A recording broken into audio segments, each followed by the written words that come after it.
Good afternoon and good morning. Welcome to this Be Informed webinar, the webinar about service operations and hierarchical data. This webinar is presented and demonstrated by my colleague Erwin Kaspers, product architect at Be Informed, and myself, Arnold Brouwer. I'm the director of product development. Erwin is presenting the webinar, but before we are going to the presentation and demonstration, there's a few things for information. In between the webinar, you can ask your questions within the Q&A box, and in the meantime, some of them I will answer directly in the Q&A, and we have 3 different slots and moments inside the presentation where we hold a second and we go to the questioning. Probably there will be quite some questions, so the questions and answers will also be published later on, like the link on the webinar, the presentation. The last thing before we go into the presentation is that on your client side there is a possibility to change the quality of the webcast by clicking on settings and quality and change the resolution. But I will give the word to Erwin. Thank you, Wijnand. Well, good morning, good afternoon, everybody. I'll start off with a short overview of what's coming up in this webinar. We'll start off with service operations, followed by a demonstration in an running example project. Then we'll have a few moments for questions. Then we'll continue with hierarchical data definitions and the demo, and how to stepwise adopt the new hierarchical data definitions, followed by another moment, a short moment for questions. And then we'll continue with integration handlers and finally attachments and integration messages. We'll end the webinar also with a longer moment for questions. The first topic is service operations. And it's about providing integration services. Service operations are specific components which allow to expose events as operations to external clients. And these services are REST-based services containing a JSON message body. So we have a service operation component here in the middle, and it refers to an event on the right-hand side. Here, for example, an event called register company with its own data definition, input data and result data. And the service operation is able to expose this event using its own API contract to the outside world. And the API contract is an open API documentation, similar to what you already know for form services. So you can view them, the service operations, in Swagger API, Swagger UI, and perform some test calls through the Swagger UI.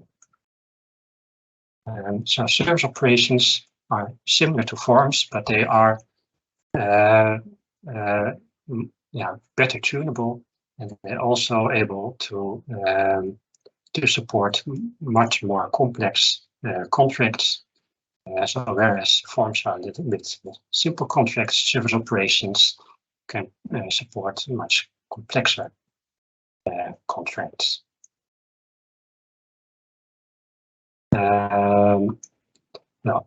Service operations can simply expose the data definition of the event as it is, but you can also make some modifications, and we'll delve into the details in the next few slides. So this is the first variant, where you simply expose the event data definition as a contract to external clients. It's a very easy way to create the first version. So you start off with an event. We see here on the right-hand side an event containing, in this case, a complex data structure, a hierarchical data structure. It's a register company event. It has input company with some details, and for instance, a CEO and a CFO. And in this example, we have made the CFO an optional attribute set. It's a setting which can be, which is available on the attribute set element, which makes the attribute set optional, indicating that the data may or may not be provided as input.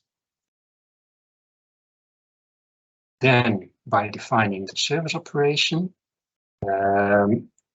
we can link refer to the event, and on the request element, you can simply say use the input definition from the event.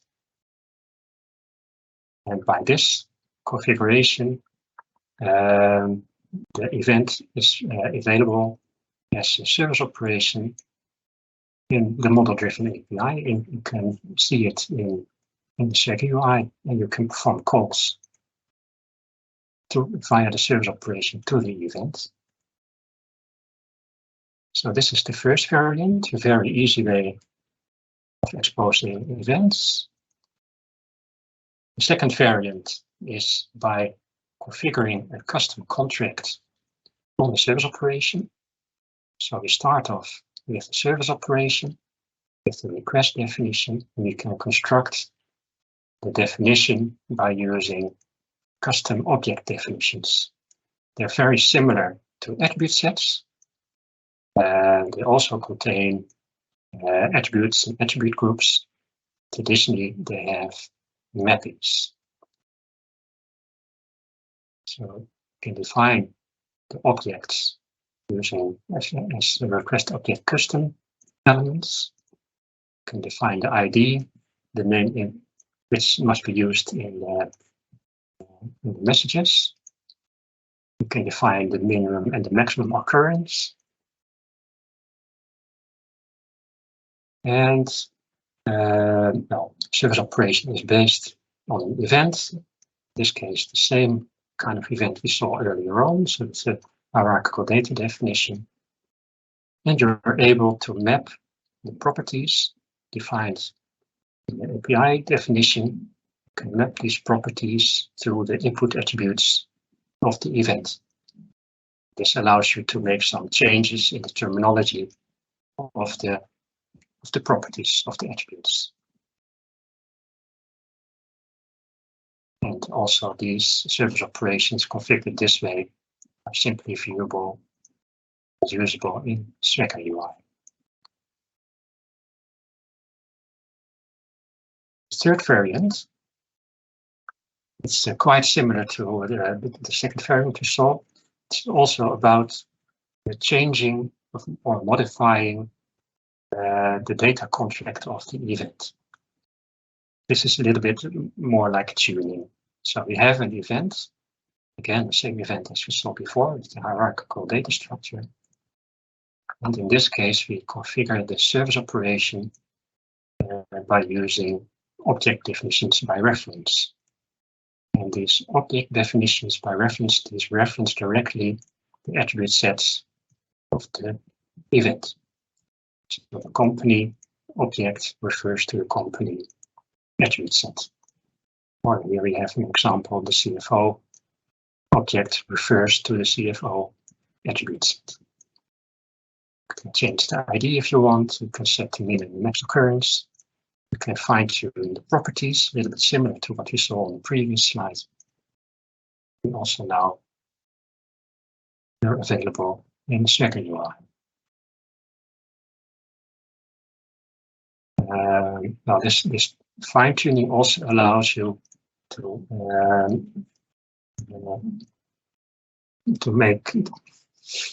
makes it able to use the same terminology on different levels, whereas in the data definition of the events you had to make the attribute set IDs unique. This unicity is not really needed. You can override it on the API contract. But we'll see this later on in the demo. So this is about providing services or exposing being formed as a service with a clear definition of the API contracts. We just saw that this is possible for service operations, but the same way of configuration also applies to event operations, which are SOAP XML based via a case management service application. So now we're coming close to the demonstration in an example project called the company register integration example. This example project is also available and described on Plaza, also available in our Git repository. Before going to the studio, a short explanation how this example is constructed. The example contains a company register and an adapter project for registering companies.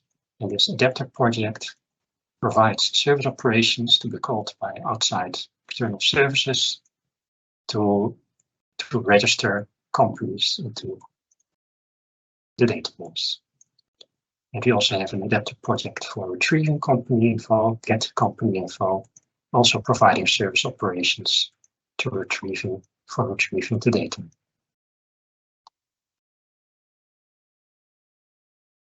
So now let's switch over to the Form Studio. We'll start off with the configuration of the web application. The web application has a few tabs. For instance, the company register tab, it's for user interaction to take a look to view the companies that have been registered. We also have two tabs for exposing the service operations. And these tabs, for instance, the register company tab, has a layout hint configured, hide in the user interface to prevent this tab becoming visible to the end user, because it's only to be used by external services, service-to-service interaction, server-to-server interaction. Now, if we now step into the tab definition, here on the right-hand side, we can see that the tab contains 3 class groups for the 3 variants we just saw, variant 1, 2, and 3. And within the task group, you can add the service operations, similar to forms. So, and forms naturally will become visible in the layout, in the back-office layout, but service operations will be generally hidden from back-office layout. But in this case, the whole tab is hidden. If we step into the service operation, so this is the variant 1. Here we have the service operation with its own query parts and the request elements. And there's a setting to use the input definition from the event. If we click through to the event, you will see the data definition we just saw in the slides, the hierarchical data definition. This service is available, service operation is available in Swagger UI. So we switch over to the web browser right now. First, I'll show the company register. For the end user, the company register is currently empty. There are no companies registered yet. We're going to do that via Swagger now. So in Swagger, we have the tab for registering company. We'll take variant 1, try it out. We've already prepared an example message here containing the data structure of the event. Set them next to each other. So the event has as input data company. This is visible here, and some attributes. Attributes are company name and identification number, and so on. And each of the attribute sets is represented by its own object in the request message. And when we execute the call, the server will respond that it has processed it successfully. If we take a look in the browser, refresh the screen, see that the first company has been registered. Now let's quickly go to variant 2. Variant 2 of the registered company service operation. This contains request object custom elements. So the API is defined by custom objects containing ID, min max occurrence. Min max occurrence are validated when a request is being received, but there are not too many companies provided. There should be exactly one provided. It has some attributes with shorter names, name and LEI number. And the example we just saw, show it again. In variant 1, we had some longer names like company name, company LEI number. These prefixes of company are not necessary because we already know we're in a company. The data, we're including the data of a company. So we want to have shorter names. This can be done by using these custom objects. You can use shorter names and then use the mapping to map these shorter names to the real input attributes, which have longer names.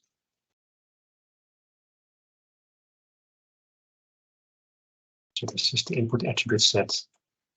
You can see that the event has longer names, but the object has shorter names.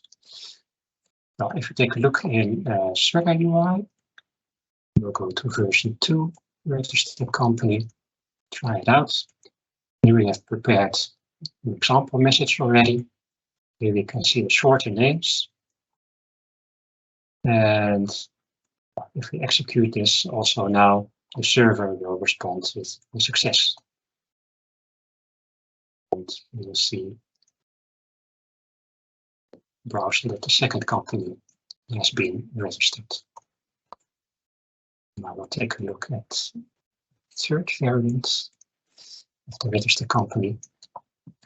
This is the third variant using request object references. Same structure again, but now with reference objects.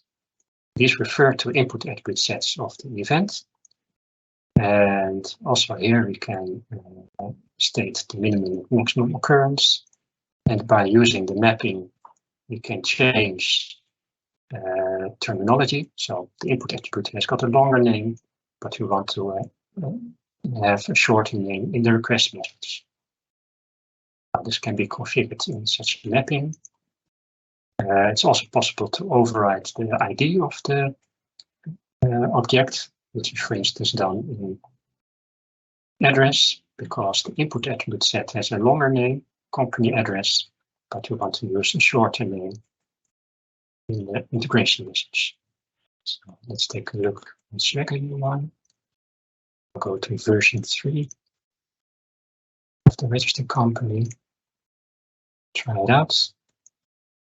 Here we have the request message prepared already. Short names, short name also for address. Quite similar to variant 2. And if we execute it, get a success response. Refresh here. We'll see we have 3 companies registered.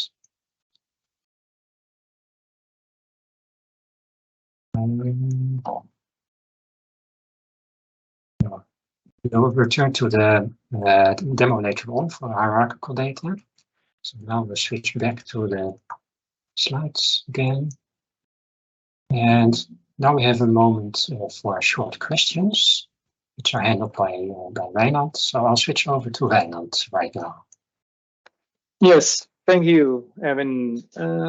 In the meantime, there's one question came up from Thomas. He asked whether it's possible to explicitly control the HTTP status code returned by the service operation service event.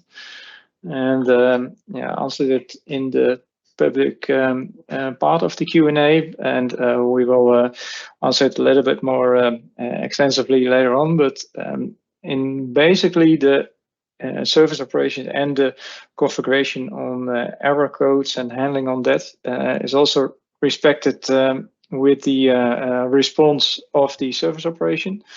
And probably if I switch back to Evan, he can add on, but I will, together with my colleagues, answer this question a little bit more extensive later on and provide some details on it.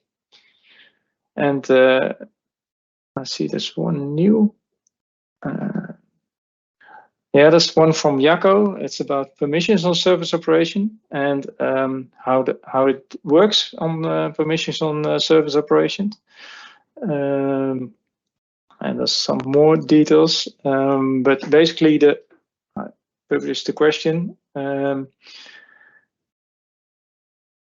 And the permissions, yeah, they are described on Plaza, but basically they're working the same as forms, like having read permissions and execute permissions on the events, which are respected on the components. But also for these questions, I think later on after the webinar we reply with some more details. I'll switch back to Evan because he has a lot more to tell. Yes, thank you very much, Leonard. Yeah, we'll continue now with the topic of hierarchical data definitions. We already saw a lot in our discussion of service operations, which we see here again. So you can have a hierarchical data definition on your event, or a hierarchical data definition in your service operation API contract. And as we see here, it's also possible to have a hierarchy in mappings. For instance, like here, we're calling executing an event also containing a hierarchical data definition. And similar to event types, also handler groups can have hierarchical data definitions on their input, internal, and output data. Next to that, also integration handlers can have a hierarchical data definition on their request and response node. We'll see more of this later on in the webinar. Also, the document creation handlers can have a hierarchy configured on the page sets, below the page sets. And the set value handler and the compute value handlers, like a compute value string expression handler, have settings available to store a value in a specific context, which is really useful.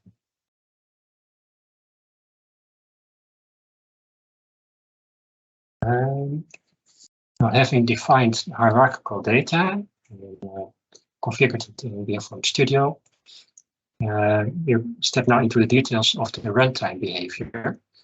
And concerning the runtime behavior, there's a specific difference between how internal event data is handled internally in event data versus how it's becoming visible and used in the API contract.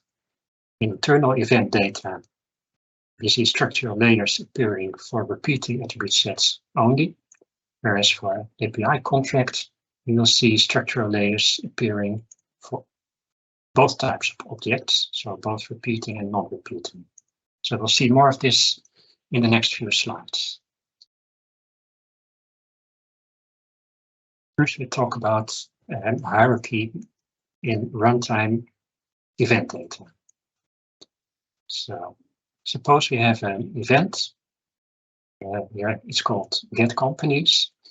And this event will, based on some input data, identifiers of companies, will result information about the companies.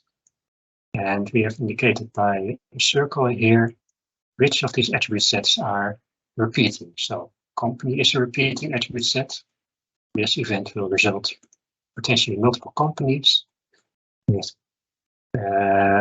potentially multiple company contact details, CEO business addresses, and so on. But also some of the attribute sets are non-repeating. So a company address, there can be only one of company address within a company.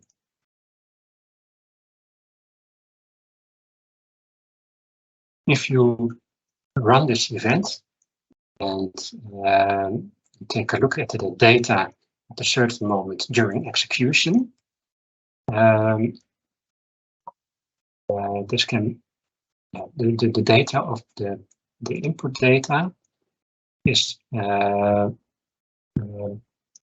placed in the event data at runtime on top level. We call it the non-repeating data. So the identifiers of the companies to be retrieved, well, this value is available in the non-repeating data.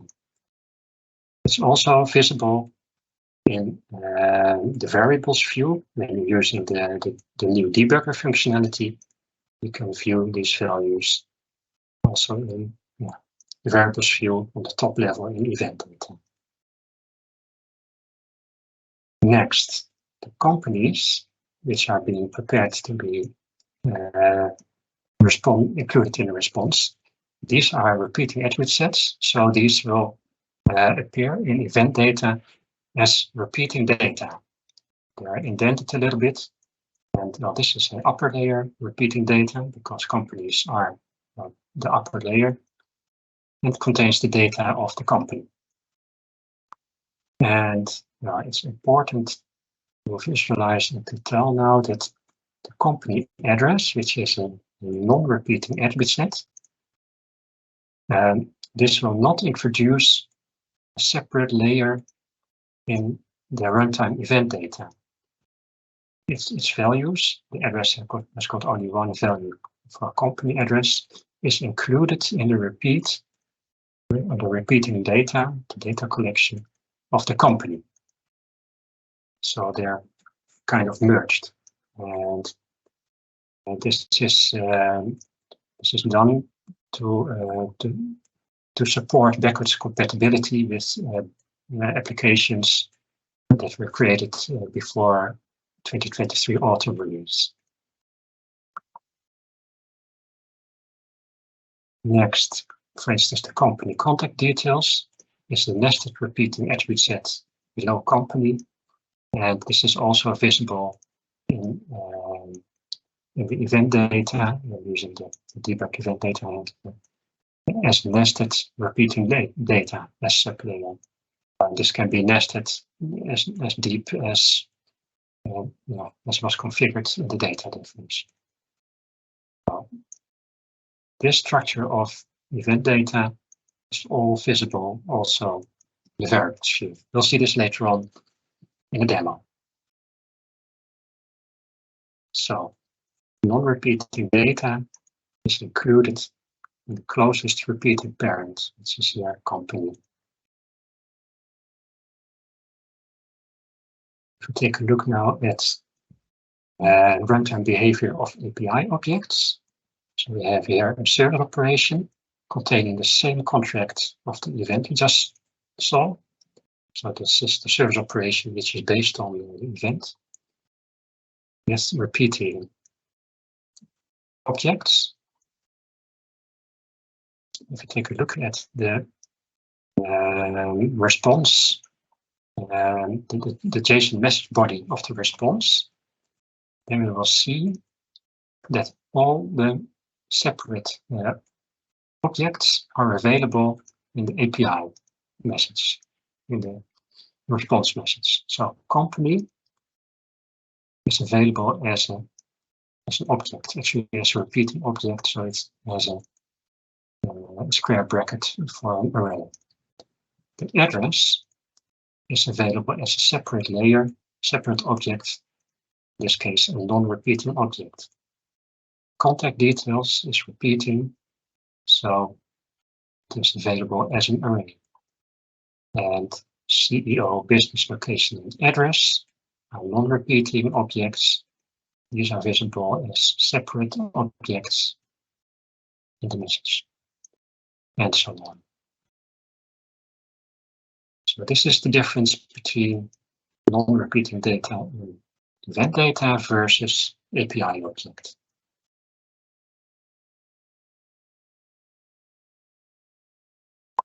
Let's switch back to the studio. Close this. We'll take a look at the get company. Get companies. Event and service operation. So here we have the service operation. I just saw the event. And this event has as result data this a large structure of hierarchical data.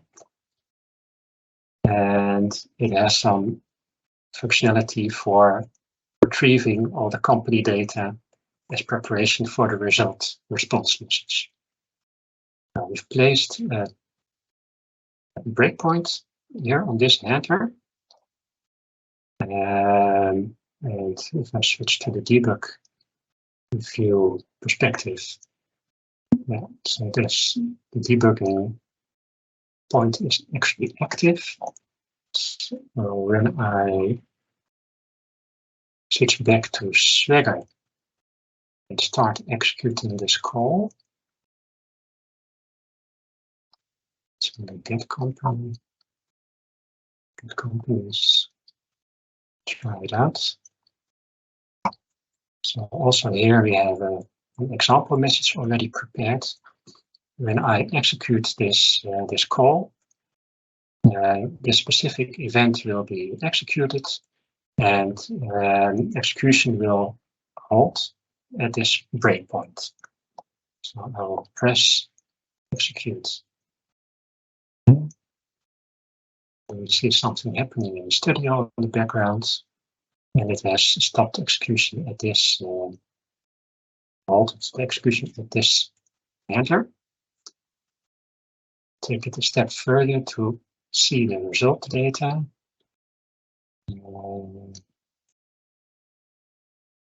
So this is the variables view. You can see some top level data. So 3 identification numbers have been requested. And it has prepared a collection of companies, 3 companies in this case. And the first company has some data of itself, including the address. This is the non-repeating attribute set we just saw. This data is included in the data collection of the company. And it has some sub-collections, for instance, business contact details for CFO, etc. So it's quite easy in this variables view to step through the hierarchy of event data at this point in the event execution.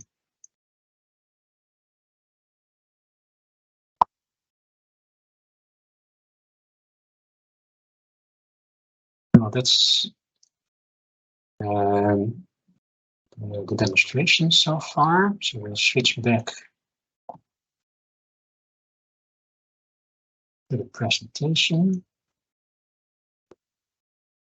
We'll start with the topic of stepwise adoption of hierarchical data definitions. This is also this information is also available on Plaza, so you can later on read the information at your own pace. This is about how to transfer your existing configuration. If your project is already using hierarchical data, how to transition from the old configuration to the new hierarchical configuration. So let's say we are looking here at some project configuration. In the past, you were forced to configure all the attribute sets on the same level. Although they had at runtime a hierarchical relationship, you couldn't configure them hierarchically.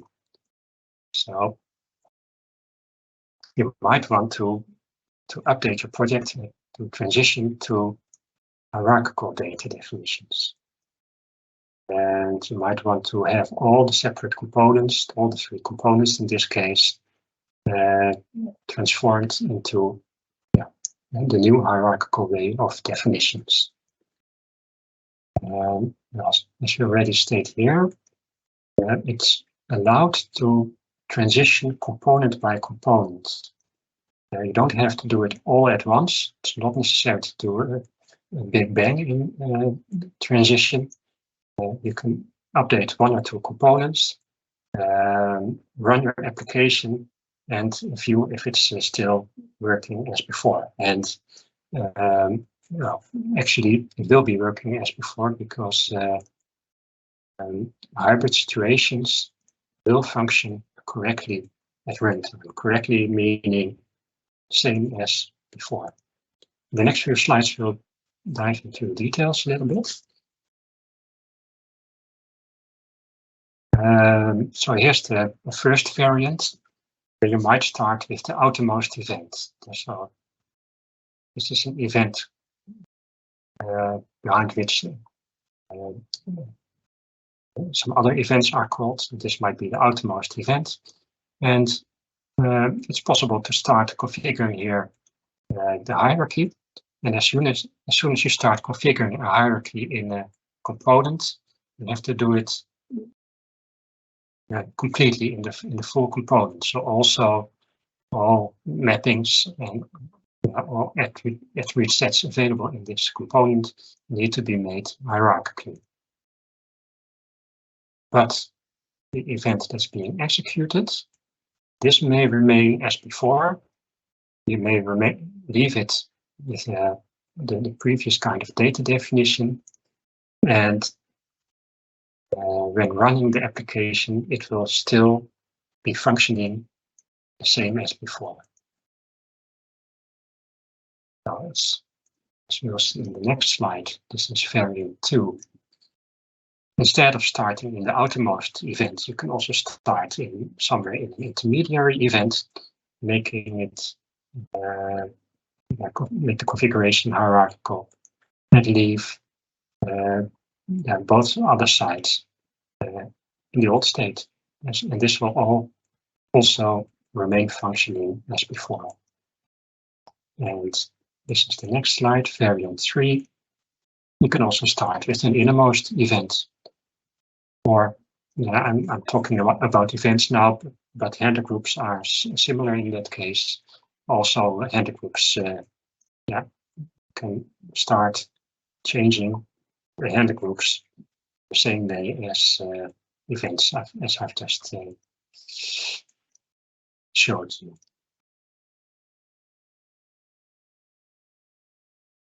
So, after these few topics, we now have some more time for questions, and I will switch back to Wijnand again. Sure. Thank you, Aaron. And in the meantime, there are no extra questions that came in. So if you have questions, just type them in the Q&A section. And there's 2 topics coming up by Evan, contract definitions and attachments. And if you have questions, let us know. And there's one from Stefan just coming in. It's possible to control the HTTP method on service operations. For instance, when I'm creating a GET, some service in many cases would make sense that this API would be the HTTP GET method. I publish it. Publish the question. That's not possible to steer that currently. We are thinking about it and designing it, and probably in the future we'll have features to steer that your service has a particular get or put or HTTP methods, but we'll answer it afterwards. And there's one from Thomas among the 3 variations, and I will publish this question as well. Among the 3 variations for migration, do you have any advice on which to use when? Yeah, I think there's quite some advice to give. If your event already has the adaptation and the API contract more or less configured in structure, in hierarchy, etc., I think the reference is quite one, or even the one with the checkbox to overtake one, take the definition from event. But if your event really differentiates from the API in terms of structure, etc., I think your custom contract configuration, you have to do that because the event have different structure. But we'll answer this in more detail later on. And I'll give back to Erwin for the last 2 topics. Yes, thank you very much, Reinhard.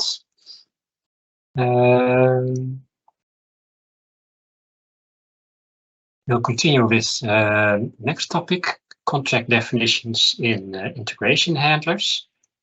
This is about consuming integration services which are provided by external systems. This is indicated in this slide. So let's say we have a remote system outside of BeFormed, and it's exposing API contracting services. And within BeFormed, we have an event. Let's say create applicant event with its own data definition, store handlers, and we want to call or to consume an external system call. Well, for that purpose, there are some integration handlers available in BeFormed. For instance, the start camel route handler. And on such a start camel route handler, on the integration handler, you can configure a request and a response node. By using this handler, it's possible to call the external system and to handle its response.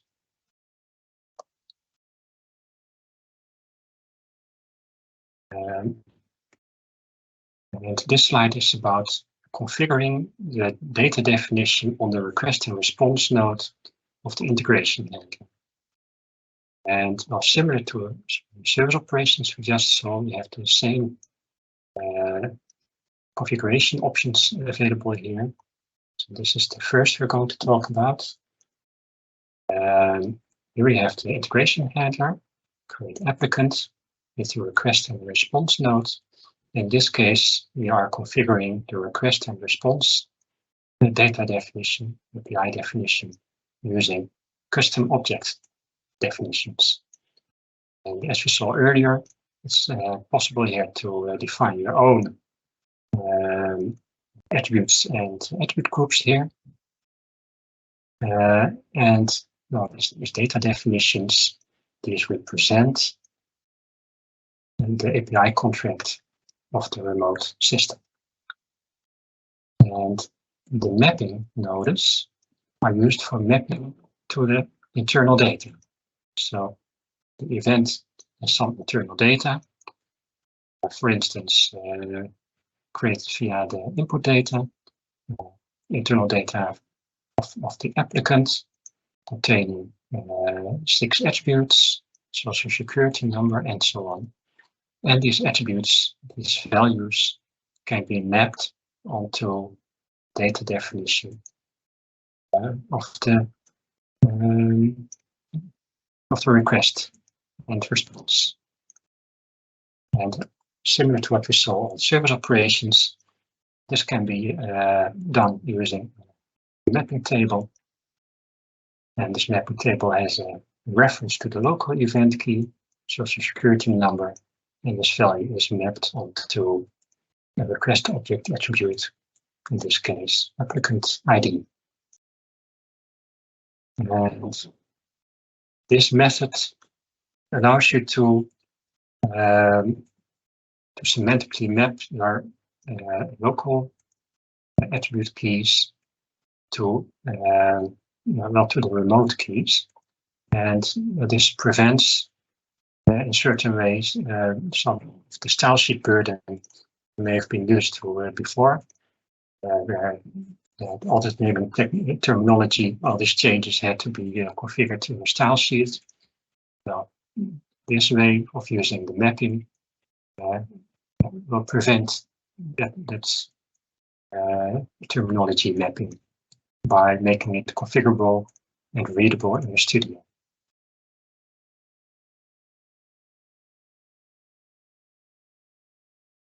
Variant 2. So we have the integration handler, and we have our local data definition. Then it's possible on your integration handler to use object definitions by reference, which we also saw earlier. And these reference directly the local data definition elements of your component. And it's possible to override, for instance, the attribute set ID to change the name of the object in the request message. It's also possible to change the attribute IDs to rename them to the property names as they should appear in the request message. Also quite similar to what we saw for service operations. So this is more like tuning the API based on your local data definition.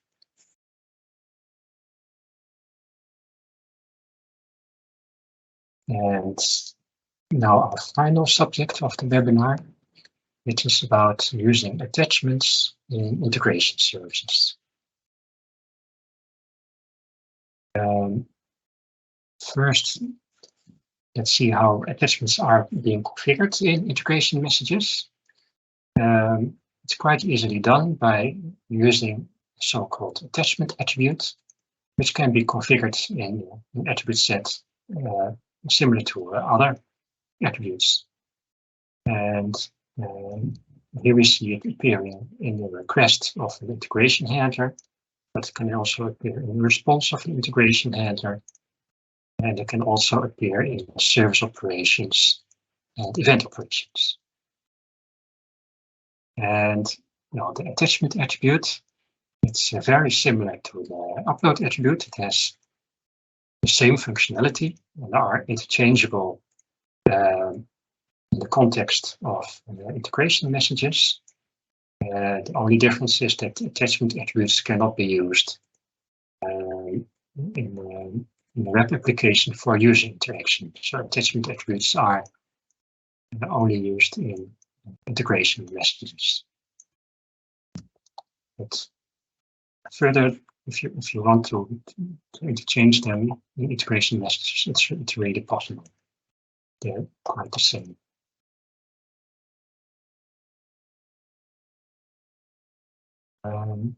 So let's say you're including an attachment in an outgoing message. For instance, here we have an integration handler, which is the company and logo, to include company logo in the company object. If you want to send this attachment in the outgoing request, outgoing message, you have to make some preparation. Like any other attributes, you have to prepare the data in your event data. Also for an attachment attribute, you need to prepare some data in the event data. And this is done by using the load attachment handler. And on this load attachment handler, you can define a sub-element which indicates where the file should be retrieved from. And this load attachment handler will create a file reference in event data.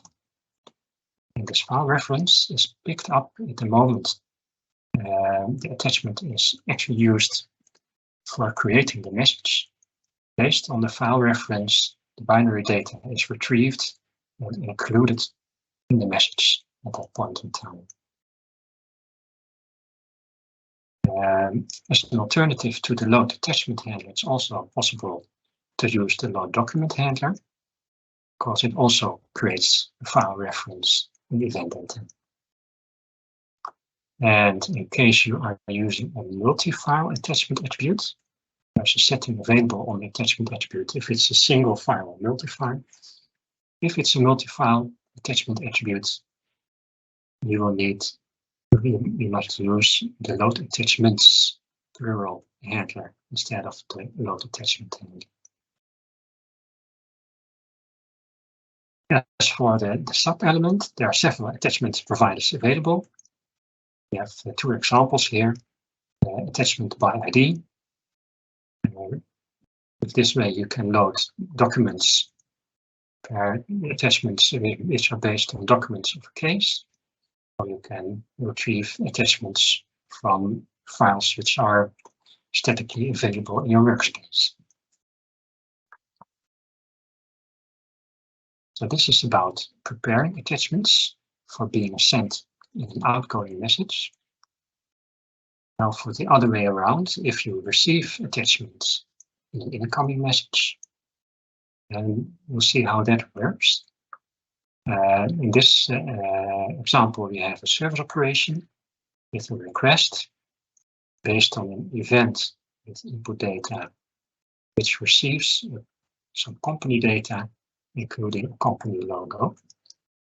And when the service operation is called and the attachment is being included in the request message, the service operation will make a reference to the attachment available in the event data, and this reference can be used by the save upload as document handler.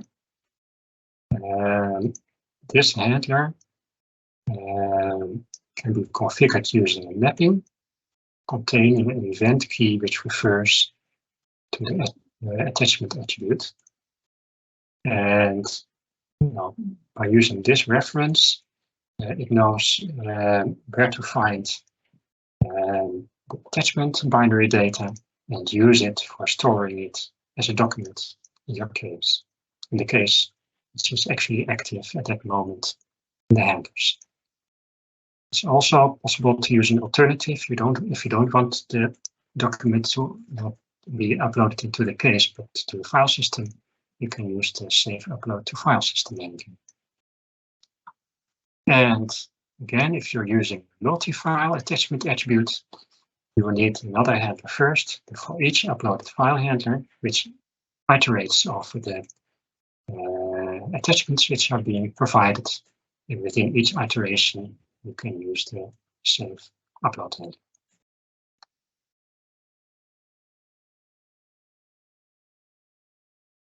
Now we are to the final slide of the presentation of the webinar. It's about the attachment style. And the attachment style is indication of how the attachment is technically included in the actual integration message. And for integration handlers, the attachment style is explicitly configurable. For instance, on the start camera route handler, there's an attachment style setting where you can indicate if you want to have the attachment as a camera attachment in your camera route, or as an inline base 64 encoded string in your message, or as an MTOM optimized attachment used in the SOAP protocol. So for integration handlers, it's explicitly configurable, whereas for service operations, it's derived from the contract definition. So not explicitly configurable, but derived from how you configure your attribute set. So there are three variants. The first variant is There you have an attribute set. They are called file containing attachment attribute, company logo. And because it's a single attribute set with a single attachment attribute, the service operation will then accept requests containing binary data on the request body. So it's an attachment only scenario. Then we have variant 2, a little bit similar, an attribute set with one attribute set with one attachment attribute and a few other simple attributes. And this kind of configuration will lead to the service operation accepting multi-part messages where the attachments are multi-parts, and also separate the multi-parts for the simple properties. And the third variant is where the data definition is more complex, containing multiple attribute sets. In this case, the service operation will accept multi-part messages with a structured JSON message body. So this concludes the details about service operations in hierarchical data. And now it's time for a wrap up with questions. So back to Reinhard. Yes, thank you, Erwin. Yeah, you heard and saw a lot of information on the service operation services, consuming and providing services. Yeah, a lot of the information which was shown is part of the Plaza documentation, but also from the company register integration example. So I would advise you to download that example and use it with the AMS 23.2 version or other later versions. In the meantime, after my last Q&A section, there's one extra question which came up. It's the question from Thomas, and the question was if I need to call an API which has a Swagger OpenAI definition available, can I use that to automatically generate the API definition for the integration handler? And it's a good question. We also already were aware of it, the request and the wish from customers. And we're thinking about how exactly to implement this. To directly indeed generate application behavior patterns, or for instance, also have the possibility to generate a business design from it and generate an automated pattern, which we're working on for it. So there's quite some design and thinking to do on that part, and that's also basically the answer on the question of Stefan on the HTTP method. We added some extra information on that question in the Q&A, and we'll publish it on Plaza later on. But also there's quite some thinking to do how exactly to support that. And the last question, which I want to add some information, is the question from Thomas, which was about migration and not the operation variants, but the migration variants, which were called adaptation in Erwin's story and presentation. And to add on that, it also really depends on which components you have under construction at that moment, and whether they're integrating with other components which probably don't update in that situation. So if you're having a component which is not called and on itself doesn't work, then you probably will adapt the hierarchical definition completely. And if you have a component which is calling other components which don't which you don't updating at the time, or probably run on the different BMPOM version, then you have to stick to one of the three variants to only adapt one of the components.